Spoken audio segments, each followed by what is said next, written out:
La parole est à Monsieur Régis Juanico pour le groupe apparenté au groupe socialiste et apparenté. Bien, merci beaucoup, Madame la Présidente. Madame et Monsieur les ministres, mes chers collègues, je tenais tout d'abord à remercier les co-rapporteurs, Hugo Bernalicis et Jacques Maire, pour leur travail précieux sur cette question de la délinquance financière et le rapport excellent que nous avons déjà discuté lors d'une réunion du comité d'évaluation et de contrôle il y a quelques semaines. Votre rapport permet d'apporter un certain nombre de clarifications qui me semblent utiles pour combattre les idées reçues en matière de délinquance financière, notamment fiscale. Les chiffres parlent d'eux-mêmes. Ce que l'on appelle la fraude sociale s'élevait en 2017 à 1,29 milliard d'euros, quand un certain nombre de syndicats des finances publiques estimaient que la fraude fiscale représentait en 2018 environ 100 milliards d'euros, un montant en hausse de 20 milliards d'euros depuis 2013. Par ailleurs, selon un rapport de septembre 2018 de la Commission européenne, la fraude à la taxe sur la valeur ajoutée, TVA, s'élevait à environ 20 milliards d'euros. Ces chiffres sont intéressants à plusieurs titres.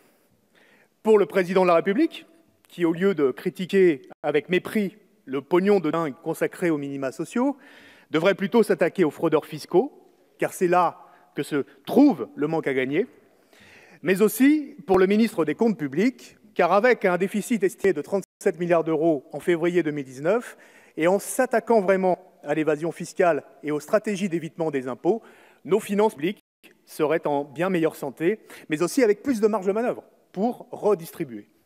Force est de constater que sur cette question de la délinquance fiscale, le volontarisme politique fait défaut depuis le début de ce quinquennat. Tout d'abord, sur la question des moyens alloués aux administrations pour endiguer ce phénomène sur fond de suppression de 120 000 postes de fonctionnaires d'ici 2022, Monsieur le ministre. Comme vous le soulignez dans votre rapport, messieurs Maire et Bernalicis, entre 2009 et 2016, les effectifs de la Direction générale des finances publiques ont déjà baissé de 17%, soit 2000 agents par an, et cette baisse se poursuit méthodiquement. Est-ce tenable, comme dirait le président de la République? En poursuivant cette logique de réduction des effectifs publics de l'administration fiscale, l'efficacité de la lutte contre la fraude fiscale s'en trouve affaiblie. Pour rendre plus concret l'impact de ce manque de moyens, il suffit de prendre l'exemple du parquet national financier explicité dans le rapport.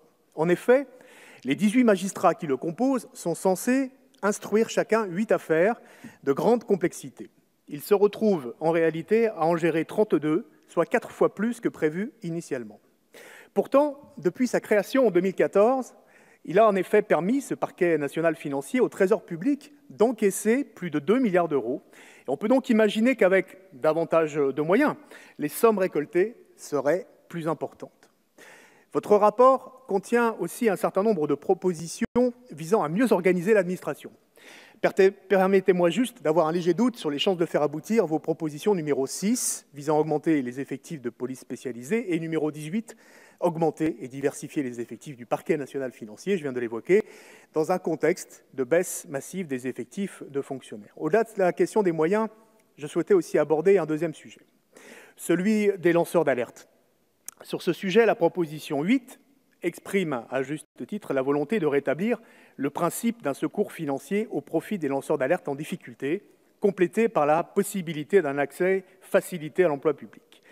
Là aussi, il m'apparaît nécessaire de questionner la cohérence politique de l'exécutif. Alors que 28 États membres de l'Union européenne viennent de se mettre d'accord sur la première directive mettant en place un cadre juridique pour défendre les lanceurs d'alerte des représailles de leur employeur, le gouvernement français a tenté de la vider de sa substance, notamment en tentant d'obliger le lanceur d'alerte à informer en interne son organisation, faute de quoi toute protection lui serait par la suite refusée.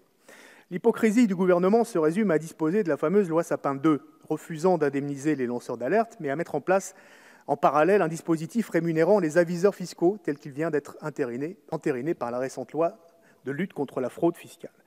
Autrement dit, les lanceurs d'alerte du fisc sont désormais appelés aviseurs fiscaux et ils ne sont pas rémunérés mais indemnisés. Personne ne sait combien coûtent et rapportent exactement ces lanceurs d'alerte du fisc. Pour cause, l'administration se refuse curieusement à communiquer tout chiffre.